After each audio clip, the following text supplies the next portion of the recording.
Hello friends, welcome to my YouTube channel. आज हम लोग क्लास 11th का सबसे मोस्ट इम्पॉर्टेंट टॉपिक थर्मोडायनेमिक्स के बारे में आज हम लोग स्टडी करेंगे। आज इस लेक्चर एक हम लोग जितने भी इसमें प्रॉपर्टीज़ हैं उन सब का एक इंट्रो लेंगे। फिर नेक्स्ट में इसमें जितने भी फार्मूलाज हैं उनके डेरिवेटिव्स ये सब देखेंगे। तो थर्मोडायनेमिक्स में दो टॉपिक आते हैं, एक थर्मोडायनेमिक, दूसरा थर्मोकेमिस्ट्री। तो फिलहाल अभी मैं थर्मोडायनेमिक्स पे ही लेक्चर बनाऊंगा, फिर उसके आगे देखेंगे थर्मोकेमिस्ट्री के लिए। ऐसे थर्मोकेमिस्ट्री कुछ है नहीं, बस इसी का उसमें फार्मूला यूज़ किया गया है। तो आइए स्टार्ट करते हैं। वो पहला ही जो जैसे टॉपिक दिख रहा है थर्मोडायनेमिक्स। What is thermodynamic? पहले तो ये समझते हैं, क्योंकि किसी भी चीज़ का हम लोग को टॉपिक का ही मतलब नहीं जानेंगे तो हम लोग उसके बारे में आगे नहीं बता पाते हैं। तो पहले जान लीजिए what is thermodynamic. Thermodynamic, it is the branch of science in which we deals about change in energy। Thermodynamic science का एक ऐसा ब्रांच है जिसमें कि हम लोग चेंज इन एनर्जी के बारे में जानते हैं। अब देखिए थर्मोडायनेमिक्स में आज के लेक्चर में हम लोग क्या क्या कवर करेंगे। पहला हम लोग सिस्टम के बारे में पढ़ेंगे, फिर सराउंडिंग, फिर बाउंड्रीज जिसमें कि डायथर्मिक बाउंड्री, एडियाबैटिक बाउंड्री, फिर इसके बाद open system, close system, isolated system, फिर property, intensive property, extensive property, और फिर state function, path function, isochoric process, isobaric process, adiabatic process, isothermal process, and last heat and work. Thermodynamics बहुत ही बड़ा chapter है, इसलिए इसमें कॉन्सेप्ट भी बहुत नए नए आते हैं, क्योंकि जो 9th-10th के कॉन्सेप्ट होते हैं उससे थोड़े मतलब मिलते जुलते लेकिन काफ़ी हद तक अलग होते हैं। तो लेट्स स्टार्ट करते हैं। पहले तुम लोग को जान के क्या क्या पढ़ना है, तो चलिए स्टार्ट करते हैं। पहला नंबर सिस्टम से। तो व्हाट इज़ सिस्टम? तो सिस्टम हम लोग सराउंडिंग को छोड़ के हम लोग के पूरे यूनिवर्स में, जैसे कि पूरा यूनिवर्स है उसमें से हम लोग जिसको कंसीडर करते हैं, जहाँ पे कि हम लोग थर्मोडायनेमिक रिएक्शन करवाते हैं, मतलब पूरे यूनिवर्स में जहाँ पे हम लोग थर्मोडायनेमिक रिएक्शन करवाते हैं उसको सिस्टम कहते हैं। ठीक, और उस सिस्टम को छोड़ के बाकी जितना भी हो गया उसे सराउंडिंग कहते हैं। और बाउंड्री, सिस्टम और सराउंडिंग को जो अलग अलग करे उसको बाउंड्री कहते हैं। फॉर एग्जांपल ये एक बीकर लिए, ये एक यहाँ पे हम लोग एक बीकर लिए, इसके अंदर कुछ थर्मोडायनेमिकली कुछ रिएक्शन हो रहे हैं, तो इसको हम लोग सिस्टम कह देंगे। और ये इसके सिस्टम को छोड़ के बाकी जितना है आउटर में ये सब सराउंडिंग हो गया, और इसे हम लोग बाउंड्री कह देंगे। अब सिस्टम, जैसे कि यहाँ पे हम लोग पढ़े हैं open system, close system, isolated system. तो पहले हम लोग ओपन सिस्टम के बारे में बात करेंगे कि ओपन सिस्टम किसको कहते हैं, फिर क्लोज सिस्टम। तो यहाँ पे हम लोग का सिस्टम हो गया, अब सराउंडिंग भी हो गया, और सिस्टम के जो टाइप है इसे पता करते हैं। ओपन सिस्टम, जैसे कि नाम से ही पता कर रहा है ओपन सिस्टम करने का मतलब वैसा जिससे कि आपका हीट, मास, सभी चीज़ मतलब एक्सचेंज हो सके। जैसे कि बीकर में देखिए, यहाँ से वाटर को अगर हम लोग इवोपरेट, जैसे कि इस बीकर में तो देखिए अगर हम लोग इससे वाटर को इवोपरेट करेंगे तो वाटर यहाँ से भाप बन के उड़ जाएगा। तो वाटर जो भाप बन के बना तो इसका जो हम लोग जब बाद में वेट करते तो ये भी डिफर आ रहा है, क्योंकि इससे मास का भी चेंज हुआ है, और साथ में जो एनर्जी गया तो सो गया तो जानते ही हैं। इसे कहते हैं ओपन सिस्टम। और क्लोज सिस्टम ऐसा सिस्टम जिससे कि मास तो नहीं होता है, मतलब इसमें मास का एक्सचेंज नहीं होता है, लेकिन हीट का एक्सचेंज, हीट या फिर एनर्जी जो गई है उसका एक्सचेंज हो जाता है, मतलब transfer of energy is possible. और आइसोलेटेड शब्द आप केमिस्ट्री में बहुत पढ़े होंगे। आइसोलेटेड मीन्स अकेला, या फिर कुछ मतलब ऐसे जिसमें से कुछ ना हो, उसी आइसोलेटेड सिस्टम कहने का मतलब इसमें से ना मास का ट्रांसफ़र होता है, ना ही हीट या फिर एनर्जी जो करना है उसकी पॉसिबिलिटी होती है इससे आगे, मतलब इससे एक्सचेंज होने की। तो समझ के ओपन में दोनों, क्लोज में सिर्फ एनर्जी, इसमें कोई नहीं। ये तो क्या सिस्टम के बारे में। तो हम लोग का अब सिस्टम भी हो गया। अब आते हैं बाउंड्री। बाउंड्री तो बता दें कि ऐसा जो कि सिस्टम और सराउंडिंग को अलग अलग करता है, उसे कहते हैं बाउंड्री। अब इसमें देखिए, जैसे कि हम लोग सिस्टम पर एक्सचेंज किसके थ्रू होगा, बाउंड्री के थ्रू ही एक्सचेंज होगा। तो ओपन सिस्टम में आपका डायथर्मिक बाउंड्री हो जाएगा, डायथर्मिक बाउंड्री। इसका बाउंड्री कहने का मतलब होता है कि ये ऐसा बाउंड्री जो कि हीट को अलाउ करता है पास होने का, मतलब इससे डायथर्मिक से हीट पास हो सकता है, एडियाबैटिक से हीट पास नहीं हो सकता। यही है मेन, एडियाबैटिक में हीट पास नहीं होगा और इसमें हीट पास हो जाएगा। बाउंड्री भी हम लोग का हो गया बाउंड्री हो गया, एक मिनट, बाउंड्री हो गया, सिस्टम हो गया। अब हम लोग का प्रॉपर्टी में इंटेंसिव प्रॉपर्टी, एक्सटेंसिव प्रॉपर्टी। तो इंटेंसिव प्रॉपर्टी कहने का मतलब है कि देखिए, जैसे थर्मोडायनेमिक्स में, मतलब थर्मोडायनेमिक्स छोड़िए, मतलब बहुत सारे, जैसे कि आपका टेम्परेचर हो गया, डेंसिटी हो गया, रिफ्रैक्टिव इंडेक्स हो गया, मोलैरिटी हो गया, प्रेशर हो गया, ये सब जो है, ये सब आपको क्या लगता है कि आपको ये जो सिस्टम होते हैं उसके साइज या फिर अमाउंट पर डिपेंड करते हैं। फॉर एग्जांपल जैसे कि टेम्परेचर, ये ऐसा एक सिस्टम है, ठीक, और इस सिस्टम का भी टेम्परेचर, इस सिस्टम, जैसे ये सिस्टम है, इस सिस्टम का टेम्परेचर मान लेते हैं भी हम 373 केल्विन है, इतना का।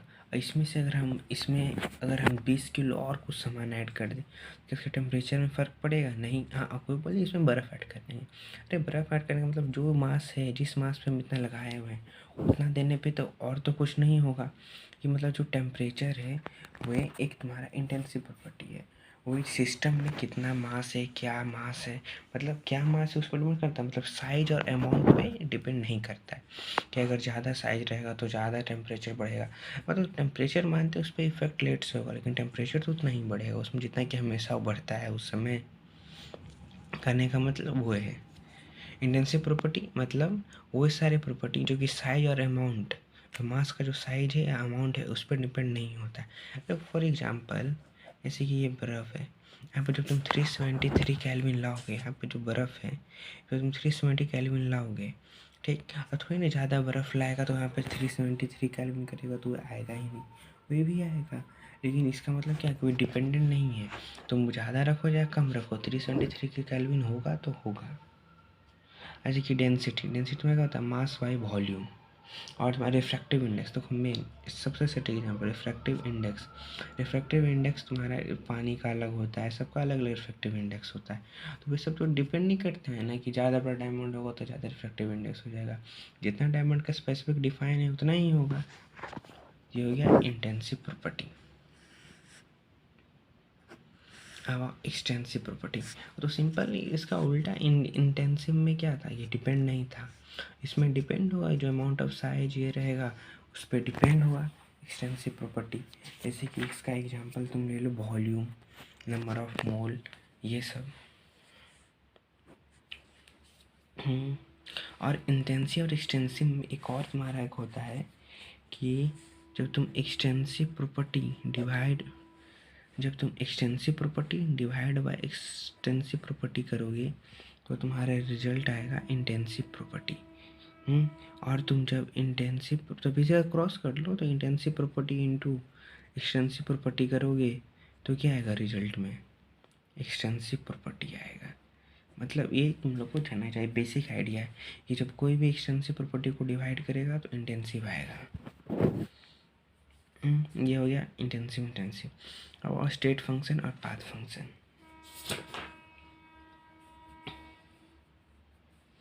स्टेट फंक्शन मतलब ऐसा जो कि वे, जैसे देखो स्टेट, ऐसे के नाम से लग रहा है ये स्टेट है, ये पाथ है। तो ऐसा फंक्शन थर्मोडायनेमिक में, ऐसा फंक्शन जो कि सिर्फ फाइनल और इनिशियल वैल्यू पर डिपेंड रहे, रास्ता में क्या हुआ उसके साथ उससे कोई मतलब नहीं है, उसको बस फाइनल कितना है, इनिशियल कितना है, बस उस पर उसका फ़र्क है। जैसे कि हमारा चेंज इन इंटरनल एनर्जी हो गया, एंट्रोपी हो गया, मतलब ये सब इसमें टर्म है, आगे तुम लोग पढ़ोगे। अब पाथ फंक्शन जिसमें कि किस रास्ते से गया उसमें वो भी डिफाइन करता है, ये नहीं कि बस फाइनली से कर दो, किस रास्ते से गया उसमें वो भी उसको चाहिए। जैसे कि देखो स्टेट फंक्शन में, मान लो स्टेट फंक्शन का सबसे बेहतरीन एग्जांपल, यहाँ से तुमको यहाँ जाना है, अब कोई यहाँ से यहाँ जाएगा, कोई ऐसे ऐसे करते जाएगा, तो ये डिफर नहीं करता कहाँ गया, इनिशियल से फाइनल गया, ये इनिशियल से फाइनल गया।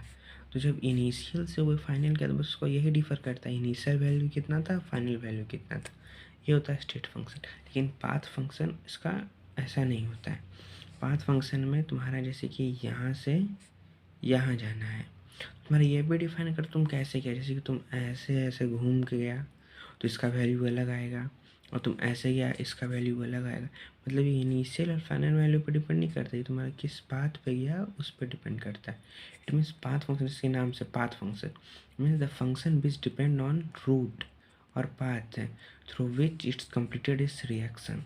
And a state function, it's only depend on its final and initial value, not depend on which type of path or which type of step you taken to complete your reaction. It's only what it's only depend on its value, initial and final value. सो ये हो गया तुम्हारा state function, ये हो गया तुम्हारा part function.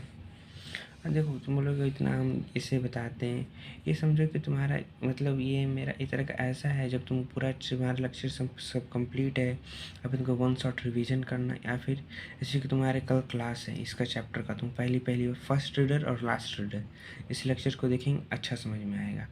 First reader कहने का मतलब है कि वो पहली बार ही इस चैप्टर को पढ़ने आए हैं, जो पहली बार ही आए हैं उस लेक्चर को देख लो, फिर कहना कि स्कूल में और ऐसे समझ में आ जाएगा। और जो लास्ट रीडर के लिए उसका भी पढ़ा हुआ है, अपना शॉर्ट टाइम रिवीजन के लिए सब अपना हाई स्पीड में करके देख लो, हो जाएगा। अब आते हैं प्रोसेस पे, जैसे कि तुम्हारा isochoric, isobaric, adiabatic, isothermal and heat and work. तो हमारे अब कितने टॉपिक बच गए, 5 टॉपिक, जिसमें से कि हीट एंड वर्क पे मैं इंट्रो दे दूँगा, इंट्रो मिल जाएगा, लेकिन इस पर फुल एक्सप्लेनेशन, इसमें अलग अलग प्रोसेस में इसका फॉर्मूला अलग होता है, ये सब इस लेक्चर में हो जाएगा तो ठीक है, नहीं तो आई थिंक नेक्स्ट लेक्चर बनाना पड़ेगा, ठीक है। तो चलो आइसोबैरिक देखते हैं।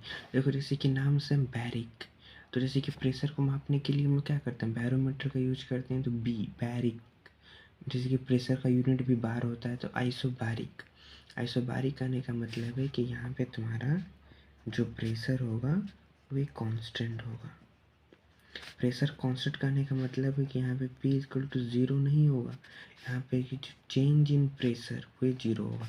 इट मीन जितना P इनिशियल होगा उतना ही P फाइनल। जैसे कोई रिएक्शन हुआ तो उसमें में स्टार्टिंग में प्रेशर जितना रहेगा, अंतिम पूरे होल रिएक्शन में ही, मतलब जो फाइनल जो तुम्हारा आंसर आएगा उसमें भी तुम्हारा प्रेशर सेम ही रहेगा, मतलब प्रेशर चेंज नहीं होगा। इसका मतलब दो ये नहीं समझना कि आइसोबैरिक है pressure constant, it means pressure नहीं होगा, प्रेशर होगा लेकिन कांस्टेंट होगा, समझ गए। अब आइसोकोरिक में होता है तुम्हारा वॉल्यूम कांस्टेंट,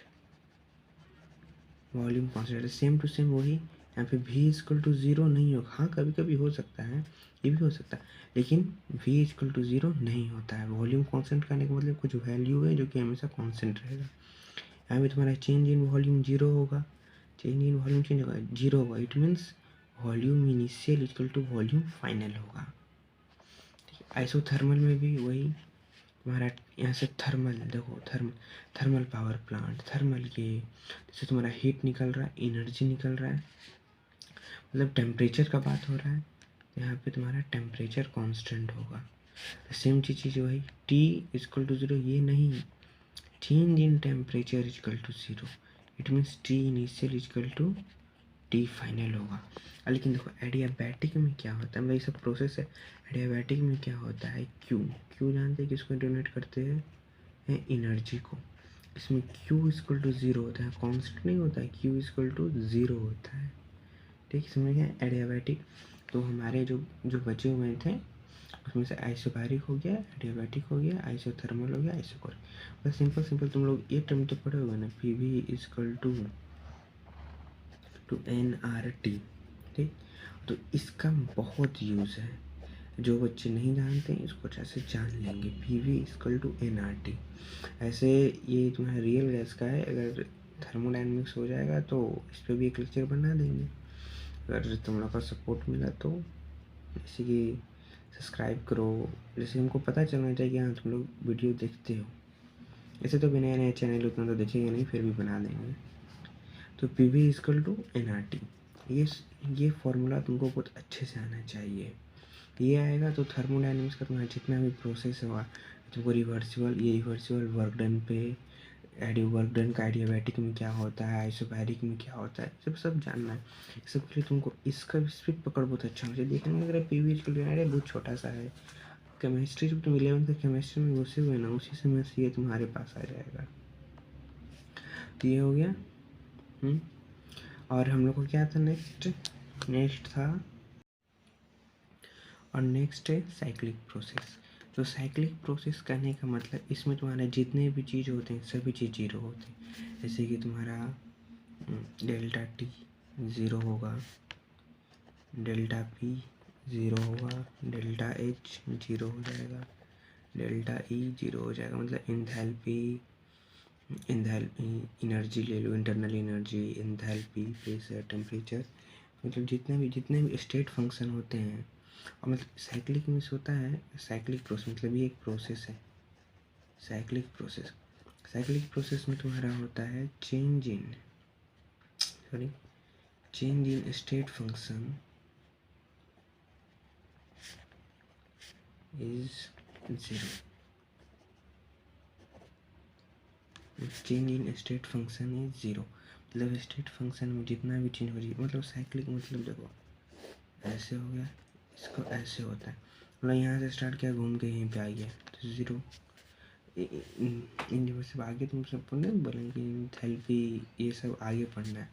साइक्लिक प्रोसेस में होता है कि चेंज इन स्टेट फंक्शन, तो ये सब जितने भी सब स्टेट फंक्शन है, और स्टेट फंक्शन में जो भी चेंज होगा सब जीरो होगा। स्टेट फंक्शन क्या था, जो कि फाइनल और इनिशियल वैल्यू पर डिपेंड करता है।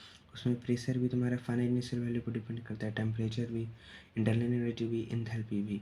तो साइक्लिक प्रोसेस का मतलब ही होता है change in state function is zero. अब मेन आता है इसमें साइक्लिक में वर्क डन। तो वर्क डन क्या होता है, वर्क डन ऐसे केस में वर्क डन क्या हुआ, तो वर्क डन हमेशा याद रखना, वर्क डन होता है area under the curve. Work done होता है area under the PV curve. तो देखो इसमें तुम बोल देगा, कोई बोलेगा अरे साइक्लिक प्रोसेस से जीरो हो जाएगा, लेकिन नहीं, सब चीज़ जीरो होगा, ये सब हमेशा कंपल्सरी। लेकिन वर्क डन होता है ये सर्किल कितना एरिया कवर किया वो है। तो भी हम लोग का जो नेक्स्ट टॉपिक भी था हीट एंड वर्क,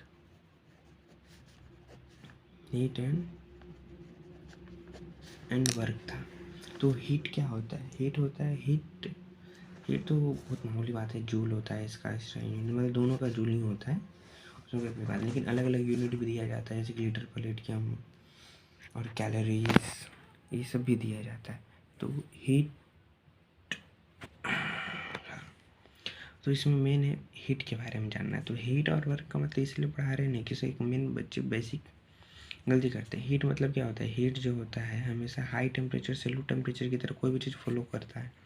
तो हीट में जो तुम्हारा इसमें जानने वाली बात है कि जब हीट एब्जॉर्ब करता है, हीट एब्जॉर्ब मतलब जब कोई सिस्टम हीट को ऑब्जर्व करता है उसको पॉजिटिव लिया जाता है, और जब हीट रिलीज करता है तो उसको नेगेटिव लिया जाता है। ठीक है, हाँ ये तो सिंपल सा लॉजिक है। ऑब्जर्व करने में पास ज़्यादा हीट आ रहा है तो हम मजबूत हो रहे हैं, तो हमको पॉजिटिव आ रहा है, गेन हो रहा है। और हीट रिलीज दे रहे हैं हमको लॉस हो रहा है तो नेगेटिव। लेकिन वर्क डन के केस में उल्टा हो जाता है। मैंने बात देखो, वर्क डन का तुम पहले एक इंट्रो ले लो, वर्क डन क्या होता है।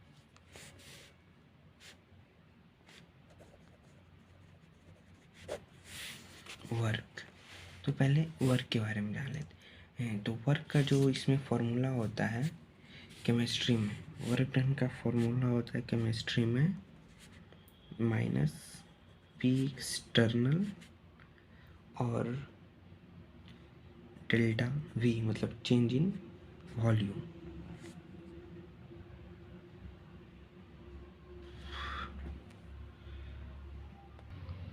केमिस्ट्री में अगर तुम देखोगे तो इसका फॉर्मूला होता है minus P external delta V, या फिर तुम इसको ऐसे भी लिख सकते हो, integration of P respect to D V, work done का, और जो कहाँ से वी इनिशियल से वी फाइनल तक ये होता है, और आगे में माइनस लग जाएगा केमिस्ट्री के केस में, इन केमिस्ट्री।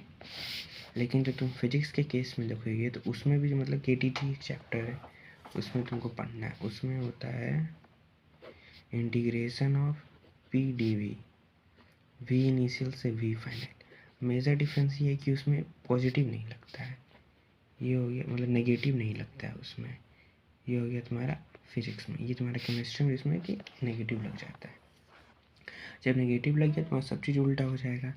तो अगर तुम सोचो, अगर किस सिस्टम पे तुम वर्क करोगे, अगर कुछ तुम सिस्टम पे वर्क डन कर रहे, work done by the system, तो उसमें work done by the system में तुम्हारा क्या हो जाएगा कि वर्क,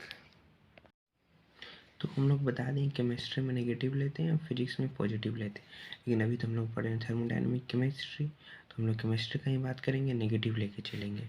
ठीक, तो वर्क डन इसका लोग क्या हो गया, minus of P external delta we. ठीक, अब देखिए अगर जैसे कि ये गैस है, यहाँ पे एक पिस्टन लगा हुआ है, अरे डायग्राम छोड़ो, मारो गोली, ये तुम्हारा गैस है। ठीक, और जब तुम सिस्टम पे वर्क डन करें, मतलब ये तुम्हारा सिस्टम है, इस पे वर्क डन करके इसको तुम, इस पे तुम प्रेशर लगा रहे हैं, तो तुम प्रेशर लगा रहे हैं तो क्या होगा, इसका वॉल्यूम देखो, V initial greater than V final हो जाएगा, तुम लगाएगा तो वॉल्यूम घट जाएगा, तो फाइनल प्रेशर, फाइनल वॉल्यूम होगा इस सिस्टम का कम हो जाएगा। तो अब देखो, जब वी इनिशियल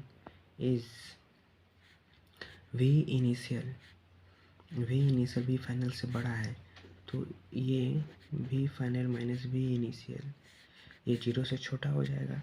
जब जीरो से छोटा इट मीन्स नेगेटिव, तो negative negative positive, so work